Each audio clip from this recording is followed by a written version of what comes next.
Hello ಸ್ನೇಹಿತರೆ, ನಮಸ್ಕಾರ. ನೀವು ನೋಡ್ತಾ ಇದ್ದೀರಾ ಮಾಹಿತಿ ಕೇಂದ್ರ ಯೂಟ್ಯೂಬ್ ಚಾನೆಲ್. ಹೂಡಿಕೆದಾರರು ತಮ್ಮ ಹಣವನ್ನ ಎಫ್ಡಿಯಲ್ಲಿ ಹೂಡಲು ಹೆಚ್ಚಿನ ಆದ್ಯತೆಯನ್ನ ತೋರ್ತಾರೆ. ವಿವಿಧ ಬ್ಯಾಂಕ್ಗಳು ನೀಡುವ ಬಡ್ಡಿ ದರಗಳಲ್ಲಿ ವಿವಿಧ ರೀತಿಯ ಬದಲಾವಣೆ ಇದ್ದು, ಹೂಡಿಕೆದಾರರು ಹೆಚ್ಚು ಲಾಭ ಪಡೆಯಲು ತಮ್ಮ ಹಣವನ್ನ ಈ ಬ್ಯಾಂಕ್ ನಲ್ಲಿ ಹೂಡಲು ಹೆಚ್ಚಿನ ಆದ್ಯತೆಯನ್ನ ನೀಡುತ್ತಾರೆ. ಹಾಗಿದ್ರೆ ಯಾವ ಬ್ಯಾಂಕ್ ಅಂತ ತಿಳಿಯಲು ವಿಡಿಯೋವನ್ನ ಕಂಪ್ಲೀಟ್ ಆಗಿ ನೋಡಿ. ಎಫ್ಡಿಯಲ್ಲಿ ಹೂಡಿಕೆ ಮಾಡುವವರಿಗೆ 2025ರ ಮಧ್ಯಭಾಗದಲ್ಲಿ ಪ್ರಮುಖ ಬ್ಯಾಂಕ್ಗಳು ನೀಡ್ತಾ ಇರುವಂತಹ 3 ವರ್ಷಗಳ ಎಫ್ಡಿ ಬಡ್ಡಿ ದರಗಳನ್ನು ಹೋಲಿಕೆ ಮಾಡುವುದು ಬಹಳಷ್ಟು ಮುಖ್ಯವಾಗಿದೆ. ಸಾಮಾನ್ಯವಾಗಿ ಹೂಡಿಕೆದಾರರು ಅಲ್ಪಾವಧಿ ಎಫ್ಡಿಗಳಿಗಿಂತ ದೀರ್ಘಾವಧಿ ಎಫ್ಡಿಗಳಲ್ಲಿ ಹೂಡಿಕೆ ಮಾಡಲು ಆದ್ಯತೆ ನೀಡುತ್ತಾರೆ. ಉದಾಹರಣೆಗೆ 3 ವರ್ಷಗಳಲ್ಲಿ ಹೆಚ್ಚು ಬಡ್ಡಿ ಪಡೆಯಲು ಆದ್ಯತೆಯನ್ನು ನೀಡುತ್ತಾರೆ.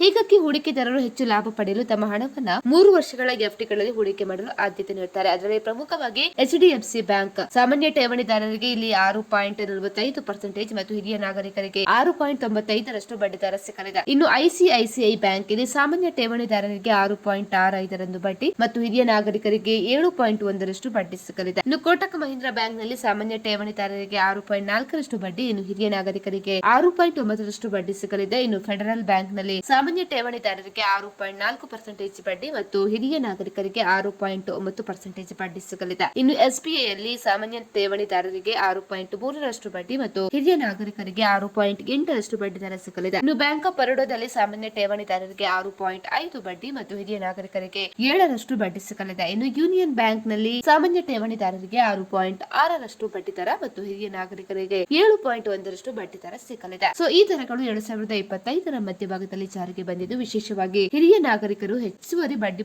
ಪಡೆಯಲು ಕೂಡ ಅರ್ಹರಾಗಿರ್ತಾರೆ. ಇನ್ನು ಹೆಚ್ಚಿನ ಬಡ್ಡಿಯನ್ನು ಪಡೆಯಲು ಹೂಡಿಕೆದಾರರು ತಮ್ಮ ಎಫ್ಡಿ ಅವಧಿಯನ್ನ ಹೆಚ್ಚಿನ ಅವಧಿಯನ್ನು ಆಯ್ಕೆ ಮಾಡಬೇಕು. 1 ಅಥವಾ 2 ವರ್ಷದ ಎಫ್ಡಿಗಳಿಗಿಂತ 3 ವರ್ಷದ ಎಫ್ಡಿಗಳಿಗೆ ಹೆಚ್ಚುವರಿ ಬಡ್ಡಿಯನ್ನು ನೀಡಲಾಗುತ್ತದೆ. ಆದ್ರಿಂದ ದೀರ್ಘಾವಧಿ ಎಫ್ಡಿ ಹೂಡಿಕೆ ದೀರ್ಘಾವಧಿಯ ಆದಾಯಕ್ಕೆ ಉತ್ತಮ ಆಯ್ಕೆ ಕೂಡ ಆಗಿರುತ್ತದೆ. ಸ್ನೇಹಿತರು, ನಾವು ಮಾಡಿರುವಂತಹ ವಿಡಿಯೋ ಇನ್ಫಾರ್ಮೇಟಿವ್ ಅನ್ಸಿದ್ರೆ ವಿಡಿಯೋಗೊಂದು ಲೈಕ್ ಅನ್ನು ಕೊಡಿ. ಇನ್ನು ಏನೇ ಡೌಟ್ ಇದ್ರೂ ಕೂಡ ಕಮೆಂಟ್ ಮಾಡಿ ಕೇಳಿ. ಇನ್ನು ಮತ್ತಷ್ಟು ಅಪ್ಡೇಟ್ಗಾಗಿ ನಮ್ಮ ಚಾನೆಲ್ ಅನ್ನು ಕೂಡ ಸಬ್ಸ್ಕ್ರೈಬ್ ಮಾಡ್ಕೊಳ್ಳಿ.